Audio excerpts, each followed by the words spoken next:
discuss a small topic from marketing. Are you aware about buying behavior? That is different types of buying behavior. There is complex buying behavior, variety seeking buying behavior, dissonance reducing buying behavior, and habitual buying behavior. It's very important from examination point of view. Also, it's an interesting topic. So let's go to the video. Okay, first of all, we have to understand what is complex buying behavior. When customers are highly involved in a purchase decision or they perceive significant differences among brands, we can say it is complex buying behavior. What do you mean by highly involvement of a consumer? That is when a particular product is expensive or risky or it is purchased infrequently or it is highly self-expressive. So we can say it is that purchase need a high involvement of consumers. That is, the consumer has much to learn about the product category. Okay. For example, we can say a PC buyer. In this case, a PC buyer may not know what attributes to consider. Many product features carry no real meaning. That is, we can't understand many technical jargons, right?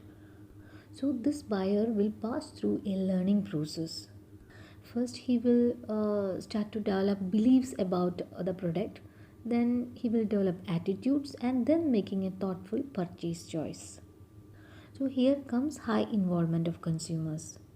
So the managerial implication is that the marketers of high involvement products must understand the information gathering behavior of the consumer and evaluation behavior of this high involvement consumers. Okay, they need to help buyers learn about that particular product class attributes and their relative importance.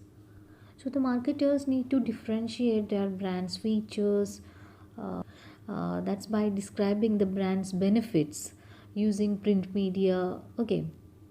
Not only that, they must motivate the store salespeople to influence the final brand choice of consumers. So we can say this type of decision making involves a three-step sequence. That is, first the beliefs are formed, then attitude is formed, then finally purchase decision. So once information about the product is gathered, then a comparison is made among the alternatives to arrive a correct choice. After that decision, the intention to buy develops. So this mode is called complex because of the full length of the process and a high rigor involved at every stage. So that's about high involvement purchase or complex buying behavior. Okay. Next, we need to look at dissonance reducing buying behavior. So, what is dissonance reducing buying behavior? It occurs when consumers are highly involved. That is, high involvement is needed with an expensive, infrequent, or risky purchase, but they see little difference among brands. There is no significant difference among brands. Okay. For example, if they are buying furniture or curtain material, it involves or it seems a high involvement decision because they are expensive and self-expressive. But most brands which is selling furniture or curtain material, that is within a given price range. So here perceived brand differences are not large. This situation is similar to the above complex buying. That is, the customer is highly involved and perceives little difference among brands. So, high involvement is caused by perceived risk and uncertainty. Okay. So, this decision making is most apt in explaining service consumer behavior. That is, differences among service options are we can't evaluate it prior to purchase because of intangibility and lack of communicability. Therefore, the buyer is forced to act or buy without information and attitude. So, here there is a chance for the customer that is, he may experience dissonance after purchase decision. Dissonance means a mental discomfort that is caused after a purchase decision.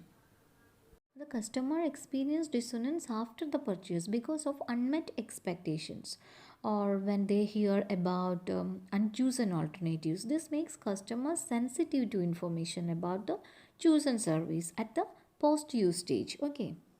So here you have to understand that in complex buying behavior, where cognitions and effect develop before purchase, But in this behavior, that is dissonance reducing buying behavior, it occurs at post purchase stage. Okay. In simple sense, we can say after the purchase, consumers might experience post purchase dissonance, that is, after sale discomfort. That goes when they notice certain disadvantages of the purchased furniture brand or hear anything unfavorable, any unfavorable things about the brands which is not purchased by them. Okay.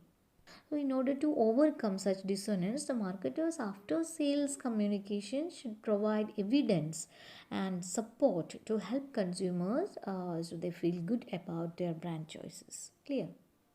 Next is habitual buying behavior. This occurs when there is a low consumer involvement and very little significant brand difference. For example, we can say salt. Consumers have little involvement in this product category, that is, they simply go to the store and reach for a brand. That is, consumers appear to have low involvement with most low cost, frequently purchased products. In this case, the consumer behavior does not pass through the usual belief, attitude, and behavior sequence. So, that three-stage behavior model is not applied here. That is, the consumers do not search extensively for any information about that brand or they don't evaluate brand characteristics. Okay. Instead, they passively receive information as they watch television or read magazines. Here, ad repetition, that is, advertisement repetition creates the brand familiarity rather than brand conviction. Here, consumers do not form a strong attitude towards a brand. They select the brand because it's familiar to them, because they are not highly involved with the product, and they may not evaluate the choice even after purchase. Okay. Here, buyers are not highly committed to any brands. So here, what is the managerial implication? That is, the marketers of low involvement products with few brand differences, they use price and sales promotion to stimulate product trial. When they advertise, the ad copy should stress only a few key points. That is, visual symbols and imagery, which are important because they can be remembered easily and associated with the brand. And the fourth one is variety seeking buying behavior. Here also low consumer involvement but significant perceived brand differences.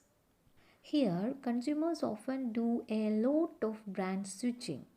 For example, when buying biscuits, a consumer may hold some beliefs, choose a biscuit brand without much evaluation, and then evaluate that brand during consumption. But the next time, the consumer might pick another brand out of boredom or simply to try something different. So, here brand switching occurs for the sake of variety rather than because of dissatisfaction. In such product categories, the marketing strategy may differ for the market leader and the minor brands. Here, the market leader will try to encourage habitual buying behavior by dominating shelf space, keeping shelves fully stocked, and running frequent reminder advertising. At the same time, challenger firms will encourage variety seeking by offering lower prices, special deals, coupons, free samples, and advertising that presents reasons for trying something new. Here, brands are simply tried only on the basis of awareness. And this kind of behavior is common in frequently purchased fast moving consumer goods like soaps, detergent, and biscuits. Here, the brand switching is not because of dissatisfaction. Okay, it is just for stimulation.